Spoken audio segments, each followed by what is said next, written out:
ये दीदी है मस्त बैठ के हाथ नाचता था वो भाई। ये भावेश मास्टर, जितेंद्र भाई आ गए थे शैतान। ये चटनी मस्त दिखा, लेकिन यार एक नंबर लगा थे है ना। ये टमाटर का चटनी भाई, चिरपोटी टमाटर हमारे बारी में खड़े थे वाला। चिरपोटी पर काल भी बड़ा कंगावा निकला।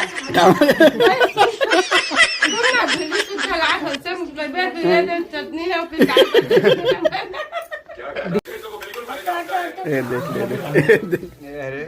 अरे रायपुर बसन में देख सकते हो चिरपोटी टमाटर, ये है देसी चिरपोटी टमाटर के खाओ भाई।